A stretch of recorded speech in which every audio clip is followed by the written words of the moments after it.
हर school अपना खुद का फॉर्मल ड्रेस डिसाइड करता है ना। सनशाइन के अलग हैं, डीएवी के अलग हैं, शांति निकेतन का अलग है। तो ये फॉर्मल ड्रेस क्या हो गया? फॉर्मल हो गया वो स्कूल के द्वारा बनाया गया खुद का जो पूरा स्ट्रक्चर है। असेंबली कब होगा, प्रेयर्स कब होगा, पीटी कब होगा, ठीक है, क्लास कब से स्टार्ट होंगे, इसी तरीके से सारा सिस्टम चलता है। तो यही बेसिकली कहलाता है फॉर्मल ऑर्गेनाइजेशन। कि जब भी कोई मैनेजर, जब भी कोई भी ऐसा सिस्टम कोई ऑर्गेनाइजेशन खुद बनाती है ताकि वो अपनी चीजों को वो सिस्टमेटिक तरीके से यूज कर सके, ताकि उसके रिसोर्सेज का ऑप्टिमम यूटिलाइजेशन हो सके, तो वो स्ट्रक्चर कहलाता है हमारा, वो ऑर्गेनाइजेशन का स्ट्रक्चर कहलाता है फॉर्मल ऑर्गेनाइजेशन। ठीक है। देखिए, when the managers are carrying on the organizing process, then as a result of organizing process an organizational structure is created to achieve systematic working। देखिए, कंपनी में एक सिस्टमेटिक वर्किंग को achieve करने के लिए हमको एक ऐसा स्ट्रक्चर चाहिए होता है जो ऑर्गेनाइजेशन के द्वारा बनाए गए नियम को फॉलो करे, उसके द्वारा बनाए गए सिस्टम को फॉलो करे। तो वही कहलाता है तुम्हारा फॉर्मल ऑर्गेनाइजेशन। तो इसका फीचर्स क्या है? It is created intentionally by the process of organizing. देखो, इनको इंटेंशनली, इंटेंशनली का मतलब होता है जानबूझ के, सोच समझ के क्रिएट किया जाता है। ठीक है। क्यों क्रिएट किया जाता है? ताकि हम अपने गोल्स टारगेट को अचीव कर सकें। जैसे स्कूल में तुम देखते हो कि फॉर्मल स्ट्रक्चर सिस्टम बनाया जाता है। क्यों बनाया जाता है? ताकि हम स्कूल के मैनेजमेंट को, कंट्रोल को अच्छे तरीके से देख सकें, हैंडल कर सकें। ठीक है। दूसरा, इसका इनको बनाने का पर्पस क्या होता है? ताकि ऑर्गेनाइजेशन के गोल टारगेट को अचीव किया जा सके। तीसरा, इस स्ट्रक्चर में ऑथोरिटी, रिस्पॉन्सिबिलिटी, अकाउंटेबिलिटी, ये सारी चीजें हर लोगों की फिक्स कर दी जाती हैं। इस सिस्टम में हर इंडिविजुअल को एक स्पेसिफिक जॉब मिल जाता है। ये तो ऑर्गेनाइजिंग प्रोसेस में तुमने पढ़ा है। ऑर्गेनाइजिंग में हर पर्सन को अपना एक यूनिक काम मिलता है। ठीक है। उसके टैलेंट, उसके स्किल्स, उसके क्रिएटिविटी, उसका जो भी नॉलेज है उस हिसाब से मिलता है। तो और फॉर्मल ऑर्गेनाइजेशन में भी इसी तरीके से काम होता है। अब देखो, इसका सबसे बड़ा फायदा क्या होता है, इसका एडवांटेजेस क्या होता है? सबसे पहले कि यहाँ पे वर्किंग क्या होता है, सिस्टमेटिक हो जाता है। जैसे स्कूल में जाते थे, स्कूल में 8:30 बजे से या 9 बजे से पीटी चालू हो जाता है। ठीक है। स्कूल जब आप जाते हो तो आपका असेंबली का टाइम होता है, लंच ब्रेक का एक टाइम होता है, टीचर्स कौन कौन से पीरियड होंगे, कौन सा क्लासेस पहले होंगे, कौन सा क्लासेस बाद होंगे, ये सारा कुछ सिस्टमेटिकली तरीके से अरेंज होता है। ठीक है। तो यही है तुम्हारा, ये सिस्टमेटिक वर्किंग करने में हमें हेल्प करता है। देखिए, formal structure results in a systematic and smooth functioning of an organization. ठीक है। स्मूथ फंक्शनिंग में ये क्या करता है, हमको हेल्प करता है। दूसरा, अचीवमेंट ऑफ ऑर्गेनाइजेशनल गोल। देखो, हर हर ऑर्गेनाइजेशन अपने खुद के गोल्स टारगेट को अचीव करना चाहता है। ठीक है। बिना फॉर्मल स्ट्रक्चर के वो अरेंज, सॉरी, वो अचीव कर ही नहीं सकता है। बिना फॉर्मल सिस्टम के वो अपने गोल्स टारगेट को बिल्कुल भी अचीव नहीं कर सकता है।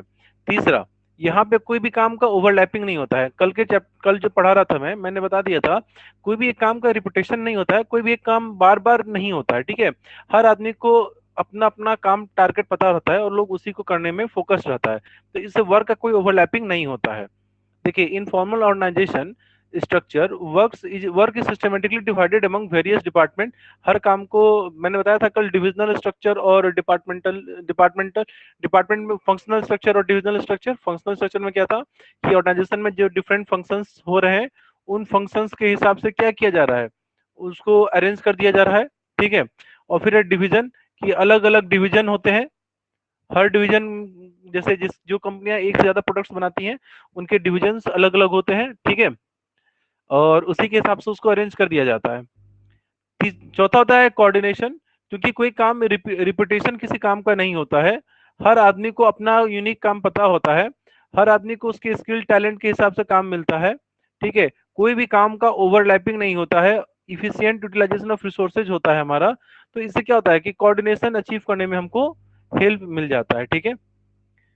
Creation of chain of command. तो देखो, चेन ऑफ कमांड का मतलब क्या होता है? जैसे चेन ऑफ कमांड का मतलब क्या होता है ना, सीक्वेंस ऑर्डर का। जैसे टॉप लेवल मैनेजमेंट है, उसके नीचे में मिडिल लेवल आता है, उसके नीचे में लोअर लेवल आता है। ठीक है। तो टॉप का आदमी मिडिल को ऑर्डर देगा, मिडिल का आदमी लोअर को ऑर्डर देगा। ठीक है। तो ये क्या बता रहा है, ये एक चेन बन गया, ये एक सीक्वेंस बन गया कि ऑर्डर किस फ्लो में जाएगा, कौन किस आदमी को ऑर्डर करेगा, फिर ये लोग अपना फीडबैक देंगे ऊपर में। तो इससे हमको ये पता चल जाता है कि सीनियर कौन है, सबॉर्डिनेट कौन है, मालिक कौन है, और कौन किसके अंडर में काम कर रहा है। तो चेन ऑफ कमांड का ये ऑर्डर बन जाता है। लेकिन इस मीडियम का ना कुछ नुकसान भी होता है। सबसे पहला नुकसान क्या होता है ना, डिले इन एक्शन। जैसे इसमें जो फॉर्मल ऑर्गेनाइजेशन स्ट्रक्चर है, इसमें कभी भी किसी भी परिस्थिति में सिस्टम को स्केप नहीं किया जा सकता है, सिस्टम से स्किप नहीं किया जा सकता है। जो जितना सिस्टम बना है उसको फॉलो करना होता है हर हाल में, चाहे कुछ भी हो जाए, ठीक है। जैसे अगर आपके पास कोई कंप्लेन या इशू या दिक्कत आया आपको, ठीक है, तो आप पुलिस के पास जाते हैं, बोलते हैं कि नहीं इमरजेंसी है, जल्दी कुछ कीजिए, तो पुलिस वाला क्या बोलेगा, नहीं मैम पहले एफआईआर दर्ज होगा उसके बाद ही हम कोई कार्रवाई कर सकते हैं। तो वो बिना उस चीज को किए हुए क्यों नहीं काम कर पाता है। या हॉस्पिटल में जाते हो, तो अगर ले सकते हो किसी का डेथ हो जाता है तो हॉस्पिटल वाले बोलते हैं नहीं पहले आप पैसा दीजिए तभी हम आपकी बॉडी रिलीज करेंगे। क्यों? क्योंकि यही उनका फॉर्मल सिस्टम बना हुआ है, और उस फॉर्मल सिस्टम को वो हर हाल में फॉलो करना चाहते हैं, बिना उसके वो फॉलो नहीं कर पाएंगे, ठीक है, बिना उसके वो चीजों को नहीं कर सकते हैं। तो दैट इज वाई कि ये फॉर्मल ऑर्गेनाइजेशन स्ट्रक्चर को, मतलब ये उसका डिमेरिट होता है कि इसमें जब तक तुम सारे स्टेप्स को फॉलो नहीं करोगे ना, कोई भी डिसीजन नहीं ले पाओगे। जब तक तुम वो चिट्ठी लिखेगा अपने सीनियर को, वो अपने सीनियर को, वो अपने सीनियर को, तो ऐसे करते करते क्या हो जाता है कि डिसीजंस में काफी टाइम लग जाते हैं, आप तुरंत अपने मन से फैसला नहीं ले सकते हैं। दूसरा, ignores social need of employees. देखिए, फॉर्मल ऑर्गेनाइजेशन स्ट्रक्चर में ना जो सोशल नीड्स होते हैं, जैसे सोशल नीड्स क्या होता है, लोग एक दूसरे से बात करें, इंटरेक्ट करें, हंसी मजाक करें। फॉर्मल स्ट्रक्चर में आप इस तरीके से काम नहीं कर सकते हैं, ठीक है। जो नियम बन गया, ठीक है, जो रूल्स बन गए उसको आपको हर हाल में फॉलो करना है, बिना फॉलो किए नहीं जा सकते हैं। जैसे एक बार स्कूल में अगर आपकी एंट्री हो गई, तो अब आप जब तक क्लास में छुट्टी नहीं होगी आपको कहीं जाने नहीं जा सकता है, ठीक है, अनटिल एंड अनलेस कोई गार्जियन पेरेंट आपको आकर ले, ठीक है। तो यहाँ पे ना सोशल नीड्स की ना कोई वैल्यू नहीं होती है। यहाँ पे जो इम्प्लॉयज होते हैं ना उनकी जो साइकोलॉजिकल नीड्स होती है उसको लेके ज्यादा कोई खास मायने नहीं रखता है, ठीक है। Formal organization does not give importance to psychological and social needs of employee which may lead to demotivation of employee, जिससे डिमोटिवेशन आता है। तीसरा, फॉर्मल स्ट्रक्चर को क्यों बनाया जाता है, ताकि लोगों से हम ज्यादा से ज्यादा काम करवा सकें, ठीक है, ज्यादा से ज्यादा काम करवाया जा सके, ठीक है। तो इसका इम्फेसिस बस वर्क होता है, बस काम काम काम। आपको आपके टैलेंट को, आपके स्किल को, या आपके जो जरूरतों को कोई खास यहाँ पे लेना देना नहीं होता है। मेरा काम होना चाहिए, हर हाल में हो जाना चाहिए, ठीक है, नहीं तो आपके खिलाफ कार्रवाई किया जाएगा। तो इनसे बहुत ही इसका थोड़ा निगेटिव इम्पैक्ट भी लोगों के एम्प्लॉयज के ऊपर में पड़ता है। अगला वीवीआई टॉपिक है, लिखा हुआ वीवीआई, तो आप लोग वीवीआई से लिख लेना। Informal organisation. इनफॉर्मल ऑर्गेनाइजेशन का मतलब क्या होता है, जो देखो, फॉर्मल में हम लोगों ने क्या पढ़ा, फॉर्मल ऑर्गेनाइजेशन स्ट्रक्चर वो स्ट्रक्चर होता है जो ऑर्गेनाइजेशन द्वारा बनाया जाता है, जो ऑर्गेनाइजेशन खुद से बनाता है, जिसको बनाने में रूल्स एंड रेगुलेशंस होते हैं, जिसका पालन हर किसी को करना होता है, कोई इससे नहीं बचता है, ठीक है। लेकिन इनफॉर्मल क्या होता है, इनफॉर्मल ऑर्गेनाइजेशन जो वो स्ट्रक्चर होता है जो किसी सिस्टम के द्वारा नहीं बनाया जाता है। जो जो काम करने वाले लोग, जो इम्प्लॉयज कर्मचारी हैं, वो खुद से अपना एक सिस्टम बना लेते हैं, अपनी एक व्यवस्था बना लेते हैं। क्यों? क्योंकि अपनी जरूरतों को पूरा करने के लिए। अब कैसी जरूरतें, तो ये सारी होती हैं जो जरूरतें साइकोलॉजिकल जरूरतें। जैसे आप स्कूल जाते हैं, जैसे सिंपल सोचो, आप घर पे रहते हो, आपको जो मन है वो ड्रेस पहन लेते हो। क्या आप किसी से पूछ के परमिशन लेके, या कोई फिक्स ड्रेस कोड होता है क्या ड्रेस क्या पहनने का? जिस दिन पजामा पहने पजामा पहन लिया, जिस दिन जीन्स पहना है जिस दिन जीन्स पहन लिया, जिस दिन शर्ट पहनने का मन किया शर्ट पहन लिया, जिस दिन टॉप पहनने का मन किया टॉप पहन लिया, ठीक है, जिस दिन नाइट ड्रेस पहना हुआ नाइट ड्रेस पहन लिया, हाफ पैंट पहन लिया। जो मन में आप कर सकते हैं, आपको जैसी इच्छा मूड है, कोई रोक टोक नहीं होता है। तो ये सिस्टम होता है इनफॉर्मल ऑर्गेनाइजेशन स्ट्रक्चर। कि एक इनफॉर्मल ऑर्गेनाइजेशन स्ट्रक्चर वो स्ट्रक्चर होता है जो कोई बनाए गए फिक्स्ड रूल रेगुलेशन को फॉलो नहीं करता है। जो किसी ऑर्गेनाइजेशन में काम करे लोग अपने इच्छाओं जरूरतों को पूरा करने के लिए बना लेते हैं। जैसे आप स्कूल जाते हो, आपके फ्रेंडशिप हुई, आप लोगों से बात कर रहे हो, आप उनके साथ एक इधर उधर के बारे में बात कर रहे हो कि आज ये हुआ वो हुआ। आप ये बेसिकली क्यों कर रहे हो, ठीक है, क्योंकि आप फॉर्मल ऑर्गेनाइजेशन स्ट्रक्चर को पालन करते करते लोगों को क्या होता है ना, कि अपनी अपनी इमोशंस को एक्सप्रेस करने के लिए, अपनी भावनाओं को व्यक्त करने के लिए बात करेंगे, अच्छा लगेगा, अपना बात शेयर करेंगे, उसका बात सुनेंगे, उसको जानेंगे, अपने मन की बात को शेयर करके हल्का करेंगे। आपकी जो मानसिक जरूरतें होती है ना, जो मानसिक नीड्स होती है ना, उनकी संतुष्टि, उनकी पूरी उनका उनका लाइक उनका फुलफिलमेंट होता है, ठीक है। तो that is why organisation structure is developed. अब इसको ध्यान से देखो। देखो, in the formal organisation structure individuals are assigned various job position. हर, आप जान रहे हो कि फॉर्मल स्ट्रक्चर में हर वर्कर्स के, इंडिविजुअल्स लोगों का काम क्या कर दिया गया, फिक्स कर दिया गया। और जब भी लोग इस पे काम करते हैं ना, जैसे मान चलो कि ये प्रोडक्शन डिपार्टमेंट में मैनेजर है, ठीक है, इसके ये प्रोडक्शन डिपार्टमेंट, इसमें ए और बी काम कर रहा है। तो काम करते करते क्या करेगा, ए बी से बीच में इंटरेक्ट करेंगे, एक दूसरे से बातचीत करेंगे, एक दूसरे से अपना शेयर करेंगे, धीरे धीरे दोस्ती बढ़ेगी, मित्रता गहरी होगी, तो और अपने बात को शेयर करेंगे, सजेशंस लेंगे, कहीं प्लान बनाएंगे घूमने जाने का। तो एक दूसरे से इंटरेक्ट करेंगे, और इनसे क्या होगा ना, एक सोशल और फ्रेंडली ग्रुप ऑर्गेनाइजेशन में बनना शुरू होगा। ठीक है, जिनसे क्या होगा, इनकी मतलब इनका जो साइकोलॉजिकल सेटिस्फैक्शन है, मानसिक शांति इनको मिलती है, इसीलिए लोग फ्रेंडशिप करेगा, सर्कल बनाएगा। ठीक है, एक साथ ऑफिस में आएंगे, रास्ते में मिलेंगे तो लिफ्ट दे देंगे, बैठते बतियाते हुए आएंगे। तो इसीलिए बेसिकली इनफॉर्मल स्ट्रक्चर इसी के लिए बनाया जाता है। This network of social and friendly groups forms another structure in the organization which is called informal organizational structure. तो informal organizational structure formal organizational structure से ही निकल के सामने आता है। ठीक है, क्यों? क्योंकि ये इंसान क्या है, एक सोशल एनिमल है। इंसान कभी भी अकेले या मुंह बंद करके नहीं रह सकता है, उसको बात करने के लिए, भावना एक्सप्रेस करने के लिए कोई ना कोई व्यक्ति, कोई ना कोई समाज समूह चाहिए ही चाहिए। और उसी जरूरत को फुलफिल करने के लिए इनफॉर्मल ऑर्गेनाइजेशन स्ट्रक्चर का निर्माण हो जाता है। ठीक है, ये ऑटोमेटिकली क्रिएट होता है।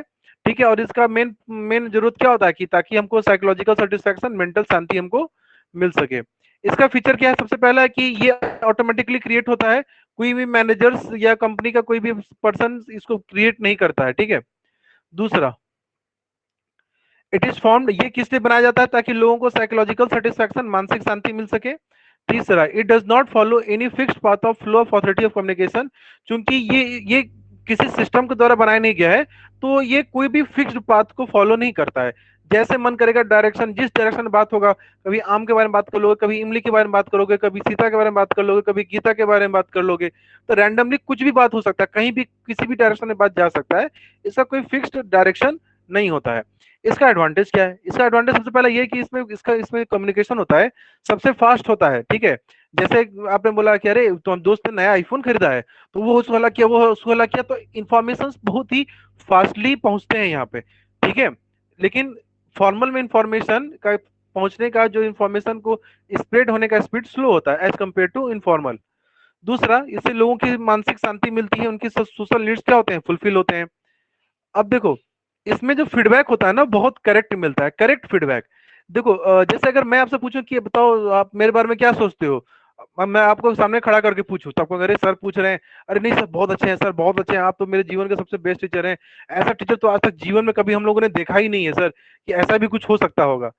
ठीक है, और बाद में जब बाहर निकले, दोस्त पूछा भाई भाई इतना तारीफ कर रहे थे, सही में इतना अच्छा लगा? अबे नहीं यार, कहाँ कुछ हो जाता है, ऐसे चंपू टीचर है, ऐसे ही बोल दिए खुश हो जाएगा। ठीक है, हमको नहीं समझ में आता है, हम दूसरा कोचिंग देख रहे हैं। तो जब आप इनफॉर्मल स्ट्रक्चर में जो फीडबैक होता है ना, वो सबसे सही मिलता है, क्योंकि लोग उस टाइम अपनी असली भावनाओं को एक्सप्रेस कर पाता है बिना किसी फियर के, डर के। मेरे सामने में कुछ बोलोगे उल्टा सीधा, पता चला सर ही पीट दिए, कोचिंग से निकाल दिए, तो गार्जियन से कंप्लेन हो गया, तो वहां फीडबैक सही नहीं आता है। लेकिन यहाँ पे फीडबैक सही आता है। लेकिन इसका कुछ नुकसान है। नुकसान पहला क्या है कि इसमें ना अफवाहें बहुत फैलती हैं। ठीक है, र्यूमर्स बहुत ज्यादा फैलते हैं। क्यों? क्योंकि पहली बात ये, कोई फॉर्मल सिस्टम को फॉलो करता नहीं है, यहाँ के बातों को टेस्ट या वेरीफाई नहीं किया जा सकता है। ठीक है, तो अफवाहें फैलती जो सबसे ज्यादा है, वो इनफॉर्मल ऑर्गेनाइजेशन स्ट्रक्चर में सबसे ज्यादा अफवाहें फैलती हैं।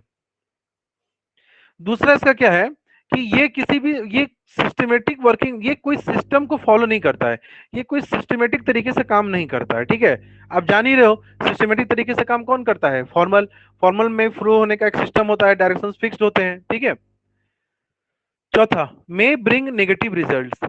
देखो इन इनफॉर्मल ऑर्गेनाइजेशन से क्या होता है ना, देखिए in in if informal organisation opposes the policies and changes of management, then it becomes very difficult to implement them in the organisation. देखो कई बार क्या होता है ना कि इनफॉर्मल ऑर्गेनाइजेशन से जैसे बहुत ज्यादा अफवाहें फैलने लगी, रूमर्स फैलने लगा कि यार मालिक हम लोग का ना 8 घंटा से 10-12 घंटा नौकरी बढ़ाने वाला है, पैसा 8 घंटे का ही देगा, बोला था जो काम नहीं करेगा नौकरी से निकाल दिया जाएगा।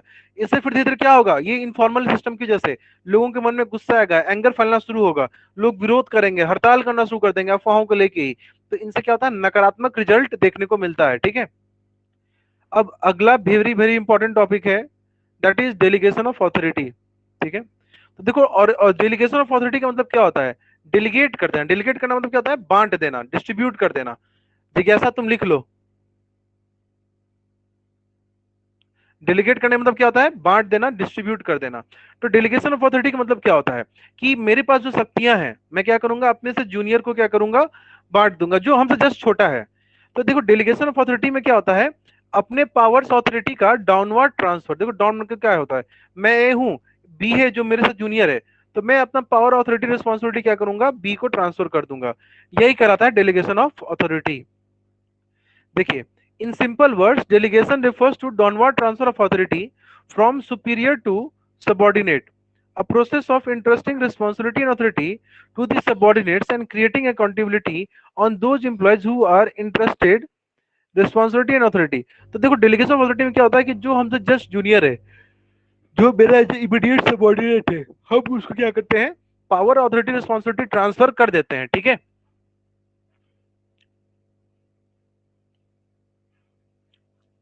तो यही है तुम्हारा डेलीगेशन ऑफ अथॉरिटी। और जिन जिन लोगों को मैं, जैसे मान लो चलो ए था, बी उसके अंडर में काम करता है, ए ने अपने कुछ पावर्स बी को दे दिया, तो जब पावर देंगे तो बी को क्या, वो पावर मिल जाएंगी, उसके पास वो पावर आ जाएगा काम को करने का। लेकिन साथ साथ में इसकी जिम्मेदारी, रिस्पॉन्सिबिलिटी और जो जवाबदेही है, जो अकाउंटेबिलिटी है, वो भी बी के पास चली जाएगी। कल को बी अगर कुछ काम को नहीं कर पाएगा तो ए पूछेगा बताओ क्यों नहीं कर पाए, मैंने तुम्हें सब चीज दे दिया था, क्या दिक्कत हो गया, क्या प्रॉब्लम हो गया। तो ये जवाबदेही भी ट्रांसफर हो जाती है, याद रखना। पावर मिलेगी तो तुमको जवाब भी देना पड़ेगा, क्यों नहीं काम कर पाया, क्यों नहीं अचीव हो पाया। ठीक है, चलिए अब है तुम्हारा प्रोसेस ऑफ डेलीगेशन। तो डेलीगेशन में प्रोसेस में क्या होता है, बेसिकली ये तीन चीजें मिलके डेलीगेशन ऑफ अथॉरिटी बनती है। पहला है रिस्पॉन्सिबिलिटी, दूसरा अथॉरिटी, तीसरा अकाउंटेबिलिटी। तो देखो रिस्पॉन्सिबिलिटी का मतलब क्या होता है, काम करने की जिम्मेदारी। ठीक है, देखिए इट मीन्स द वर्क, कि तुमको इस काम की मैं जिम्मेदारी दे रहा हूं। जैसे मम्मी पापा मान लो चलो कि बाहर गांव जा रहे हैं, वो आप घर में है, आप बोलते हैं कि देखो हम लोग घर जा रहे हैं, हम तुमको घर का पूरा जिम्मेदारी तुमको घर को देकर जा रहे हैं, ये रहा 500,000 रुपया, तुम लोग खाने पीने में कुछ खर्च कर देना। ठीक है, तो ये क्या रिस्पॉन्सिबिलिटी आपको दिया जा रहा है। ठीक है, तो रिस्पॉन्सिबिलिटी क्या होता है कि जो भी कोई एक इंडिविजुअल है, कोई एक व्यक्ति है, उसको आप क्या करते हो, कोई भी वर्क या काम क्या करते हो, असाइन कर देते हो। ठीक है, it includes all the physical and mental activities to be performed by the employees at a particular job position. तो कोई भी एम्प्लॉय है, कोई भी कर्मचारी है, वो क्या काम करेगा, उसकी रिस्पॉन्सिबिलिटी क्या होगी, यही होता है तुम्हारा, उसको क्या काम दिया जाएगा, ये होती है तुम्हारी रिस्पॉन्सिबिलिटी। दूसरा होता है अथॉरिटी। अथॉरिटी का मतलब होता है काम करने का पावर, परमिशन देना। जैसे मानो चलो कि मम्मी गई, घर गई, तो मम्मी ने क्या किया कि ठीक है अब तुम इस घर की सारी जिम्मेदारी लो, ये रही घर की चाबी, ये रहा पैसा, अब आप अपने हिसाब से जो करना है करो। ठीक है, जैसे कंपनी के केस में क्या होता है, लोगों को जब नौकरी लगती है तो उनको दे दिया जाता है कि हम आपको सेल्स का मैनेजर बना रहे हैं। ठीक है, अब आपके पास सेल्स देखने की, सारे काम को करने की अथॉरिटी, पावर, शक्तियां मैंने आपको दे दिया है, तो यही कहलाता है अथॉरिटी। तो देखो अथॉरिटी का मतलब होता है कोई भी फैसले लेने का power, it means power to take decisions. To carry on the responsibilities, every employee need to have some authority. So when managers are passing their responsibility to the subordinates, they are also passing some authority to the subordinates. तो जब हम power देते हो तो power के साथ साथ कुछ अथॉरिटी भी देना चाहिए। जैसे मान के चलो मैंने बोल दिया कि श्याम तुम कल से सेल्स का सारा काम देखो, ठीक है, लेकिन मैं उसे अथॉरिटी नहीं दे रहा हूँ, उसे मैं डॉक्यूमेंट पे, कागज पे फाइल लिख के नहीं दे रहा हूँ कि तुम सेल्स मैनेजर बन चुके हुए हो। तो वो काम कैसे कर पाएगा, मतलब जब तुम कोई काम करने की जिम्मेदारी देते हो तो उस काम को निभाने के लिए पावर जो जरूरी है, ठीक है, वो भी देना जरूरी होता है। और तीसरा होता है अकाउंटेबिलिटी। अकाउंटेबिलिटी का मतलब होता है जवाबदेही, कि कल के डेट में अगर काम नहीं हो पाया तो कौन आदमी रिस्पॉन्सिबल होगा, किससे मैं जवाब मांगूंगा, कौन इसका आंसर देगा। ठीक है, तो देखिए it means subordinates will be answerable for the non completion of the task. ठीक है, कि मैंने आपको पावर दे दिया, मैंने आपको रिस्पॉन्सिबिलिटी दे दिया, अब काम क्यों नहीं हुआ, अब तुम उसके लिए जिम्मेदार तुम हो, अकाउंटेबिलिटी तुम्हारी बनती है। ठीक है, तो डेलीगेशन का तीसरा प्रोसेस यही होता है कि जिसमें हम अकाउंटेबिलिटी तय कर देते हैं। ठीक है, डेलीगेशन का सबसे ज्यादा फायदा क्या होता है, तो देखो डेलीगेशन का सबसे पहले फायदा ये होता है कि मैनेजमेंट इससे क्या होता है, इफेक्टिव होता है। पहले एक मैनेजर ए था, सारा पावर इसने अकेले लेके बैठा था। ठीक है, तो सारा काम ऑर्गेनाइजेशन का कौन देखता, ए देखता, कोई भी बात होती, इसके एम्प्लॉइज बार बार इसको फोन करते, सर क्या करें, सर क्या करें। तो ये क्या था, अपना मेन काम था जो कंपनी का देखना, कंपनी को चलाना, कंपनी का पॉलिसी बनाना। परेशान हो गया यार, हम अपने मेन काम में फोकस नहीं कर पा रहे, रोज ये लोग हमसे पूछ रहा है, परेशान करके रख दिया है। एक काम करते हैं, हम अपना सारा कुछ कुछ पावर मैं इन्हीं लोग को दे देता हूँ कि भैया इतना काम है, खुद देख लो, हमको परेशान मत करो। तो इनसे क्या हो जाएगा, एक का जो काम करने का जो बर्डन है वो क्या होगा, कम हो जाएगा। ठीक है, उसको दिक्कत कम होगा, वो अपने मेन गोल टारगेट पे क्या करेगा, फोकस कर सकता है। ठीक है, तो यही डेलीगेशन का फायदा होता है कि इनसे मैनेजमेंट क्या होता है ना, काफी ज्यादा इफेक्टिव होता है। मैनेजमेंट का जो वर्कलोड होता है, जो टोटल काम करना का जो जो जिम्मेदारी उसके ऊपर है, वो कम हो जाती है। क्यों कम हो जाती है, क्योंकि वो कुछ काम किसको दे दिया है, दूसरे पर्सन को दे दिया है। ठीक है, और वो अपने मेन काम पे फिर क्या कर सकता है, फोकस करता है। तो इससे मैनेजमेंट क्या होता है, इफेक्टिव हो जाता है। ठीक है, दूसरा, एम्प्लॉयज डेवलपमेंट। देखो, जब कोई कोई सीनियर अपने जूनियर को कुछ पावर देता है, कुछ काम करने देता है, जो काम वो पहले नहीं कर पाता है, वो नया काम सीखता है, तो इनसे क्या होता है, एम्प्लॉयज का भी ग्रोथ एंड डेवलपमेंट होता है। उसके अंदर नए स्किल्स टैलेंट आते हैं, उसके अंदर कॉन्फिडेंस लेवल बढ़ता है। ठीक है, तीसरा देखो, मोटिवेशन, इससे एम्प्लॉय मोटिवेट होते हैं। भाई हम तो सेल्स का मैनेजर बन गए, हम तो प्रमोशन हो गया मेरा, हमारे पास ये पावर्स आ गए। तो इनमें क्या होता है ना, मोटिवेशन बढ़ता है, मैनेजमेंट के लिए रिस्पेक्ट बढ़ता है, वो लोग अपना 100% देकर काम करना चाहता है। ठीक है, चौथा, facilitates employees, facilitates organizational growth.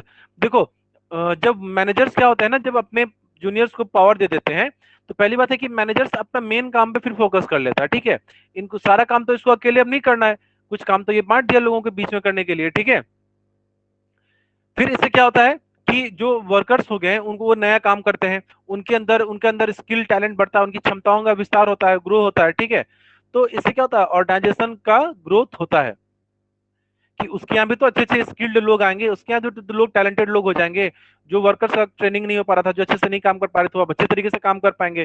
ठीक है, तो ये उसका बेनिफिट होता है। और सबसे इंपॉर्टेंट पॉइंट है, इनसे वर्कलोड रिड्यूस होता है मैनेजर्स का, क्योंकि पहले सारा काम मैनेजर्स को अकेले करना पड़ा था, अब काम लोगों के बीच में बढ़ चुका है, तो उसका वर्कलोड बढ़ चुका हुआ है, तो वो अपने मेन काम को, दैट इज कंपनी के पॉलिसीज को बनाना, उस पर वो फोकस शांति से अच्छे तरीके से कर पाता है। ठीक है, अब देखो इसके बाद अगला टॉपिक आता है, दैट इज सेंट्रलाइजेशन और डिसेंट्रलाइजेशन। ठीक है, तो ध्यान से देखना, सेंट्रलाइजेशन में वर्ड क्या आ रहा है, सेंट्रल। सेंट्रल का मतलब होता है केंद्र में। ठीक है,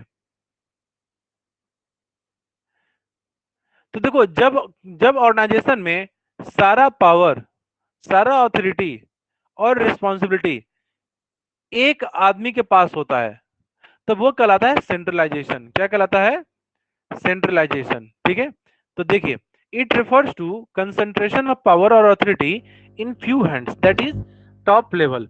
N organisation is centralised when the decision making authority is in the hands of top level management only. एक ऑर्गेनाइजेशन सेंट्रलाइज कब होता है, कि जब पावर में अथॉरिटी, सारा अथॉरिटी रिस्पॉन्सिबिलिटी सिंगल लोगों के हाथ में आता है, तो ये कहलाता है सेंट्रलाइजेशन। ठीक है, दूसरा होता है डिसेंट्रलाइजेशन। तो डिसेंट्रलाइजेशन का मतलब क्या होता है, कि जब हम अपने पावर्स, अथॉरिटी, रिस्पॉन्सिबिलिटी को लोगों के, अलग अलग लोगों के बीच में क्या करते हैं, बांट देते हैं, तो ये कहलाता है डिसेंट्रलाइजेशन। ठीक है, तब देखो, तुम पूछोगे सर तो डेलीगेशन और डिसेंट्रलाइजेशन में क्या डिफरेंस हुआ। डेलीगेशन में भी वही काम कर रहे थे, अपने से जो सबको पावर बांट दे रहे थे। तो देखो, डेलीगेशन और डिसेंट्रलाइजेशन में मेन डिफरेंस जो है ना, मेन डिफरेंस क्या है, देखो, डेलीगेशन जो होता है ना, वो सिर्फ अपने अपने से जस्ट जो जूनियर होता है, जो जस्ट जूनियर होता है, जैसे मान के चलो, ए, एक डिपार्टमेंट है, ए उसका मैनेजर है, उस डिपार्टमेंट में एक असिस्टेंट मैनेजर है, उसका नाम है बी, जो ए से जस्ट छोटा है, मतलब ए के बाद किसी का पोजीशन आता है तो बी का। फिर उसके अंदर एक कर्मचारी है रामू, वो है सी, तो रामू बी से भी छोटा है। तो जब डेलीगेशन होगा ना, तो ये जो मैनेजर है ना, ये सिर्फ और सिर्फ पावर किसको देगा, बी को देगा, सी को नहीं देगा। लेकिन जब हम डिसेंट्रलाइजेशन का बात करते हैं, तो डिसेंट्रलाइजेशन में जो सेम एग्जांपल है, ए मैनेजर है, वो पावर, कुछ पावर किसको देगा, बी को भी देगा, कुछ पावर सी को भी देगा, कुछ पावर डी को भी देगा। तब ये कहलाता है डेलीगेशन, सॉरी डिसेंट्रलाइजेशन। तो डिसेंट्रलाइजेशन क्या होता है, कि पूरे ऑर्गेनाइजेशनल स्ट्रक्चर में पावर, अथॉरिटी, रिस्पॉन्सिबिलिटी का डिस्ट्रीब्यूशन कर देना। और डेलीगेशन कब होता है, जब हम जस्ट अपने से जस्ट छोटे को, जस्ट जूनियर को, जो हमारा इमीडिएट सबॉर्डिनेट होता है, जब हम उसको पावर देते हैं, ये कहलाता है डेलीगेशन ऑफ अथॉरिटी। ठीक है, तो देखो तो सर इस कैन में सेंट्रलाइजेशन में सेंट्रलाइजेशन में सारा पावर आदमी अपने अकेले पास रखता है, किसी को कोई पावर नहीं देता है। जैसे Kim Jong Un north Korea का राजा है, सारा पावर उसके हाथ में, बाकी कोई लोग कुछ नहीं कर सकते हैं। लेकिन इंडिया डेमोक्रेसी है, हर आदमी के पास, हर लोगों के पास अपना अपना पावर है, लोगों के पास वोटिंग का पावर है, अपने आप लोगों को हम सिलेक्ट कर सकते हैं, हमारे पास फ्रीडम है, हमारे पास चॉइस बहुत है, ये है डिसेंट्रलाइजेशन। ठीक है। तो देखो, बाकी फीचर्स डिसेंट्रलाइजेशन के और डेलीगेशन के सेम है, तो मैं वो पढ़ाऊंगा नहीं, मैं डिफिनेशन में डिसेंट्रलाइजेशन बता रहा हूँ और चैप्टर समाप्त है यहीं पे। बस एक ही डिफरेंस है दोनों में कि डेलीगेशन में पावर सिर्फ अपने से जस्ट जूनियर को दिया जाता है, लेकिन डिसेंट्रलाइजेशन में पावर्स को सारे लोगों के बीच में बांट दिया जाता है। जितने लोग काम कर रहे हैं हर लोगों को कोई ना कोई प्रसादी दे दिया जाता है। जैसे घर में पूजा होता है सत्यनारायण जी का, तो हर आदमी को प्रसादी मिलता है ना, तो वो डिसेंट्रलाइजेशन है। और जब प्रसादी अकेले खुद तुम खा जाओगे वो हो जाएगा सेंट्रलाइजेशन। और जब प्रसादी सिर्फ अपने भाई को दोगे तो वो कहलाएगा डेलीगेशन। अब समझ गए आप लोग सारा ये डिफरेंस डेलीगेशन और डिसेंट्रलाइजेशन का? बाकी सारा पॉइंट सेम होता है, ठीक है। और फीचर यस। मेरिट डिमेरिट्स जो जैसे इसके हैं सेम डेलीगेशन वाले ही इसमें आ जाएंगे, कोई डिफरेंस नहीं है बाकी। इसी के साथ इस चैप्टर की समाप्ति हो जाती है। तो आई होप सारे बच्चों को समझ में आया जो भी पढ़ रहे थे हम लोग। Sir disadvantage of decentralization. देखो डिसएडवांटेजेस क्या होगा इसका, एक मिनट। डिसएडवांटेजेस तो नहीं ध्यान में आ रहा। डिसेंट्रलाइजेशन डिसएडवांटेज क्या होगा इसका? इसका डिसएडवांटेज नहीं होना चाहिए कुछ भी मेरे ख्याल से। सब बुक में दिया हुआ क्या क्या दिया है बताना। लीड्स टू से एक में फोटो भेज दे रहे 5 6 3 पॉइंट से 4 पॉइंट। तो डिसएडवांटेजेस नहीं आता है, डिफिनेशन नहीं आता है, फीचर्स आता है। ऐसे एक दो जो लगता है कि सारे लोगों को पावर दे दिया गया है वो है, तो पता नहीं, ज्यादा कुछ सेंस नहीं बन रहा है सर इसका डिसएडवांटेजेस का। भेजो देखते हैं, अगर सेंस बनेगा लॉजिकल होगा तो पढ़ेंगे।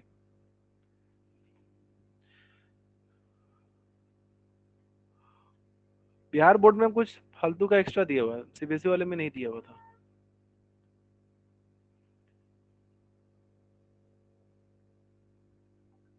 एक मिनट।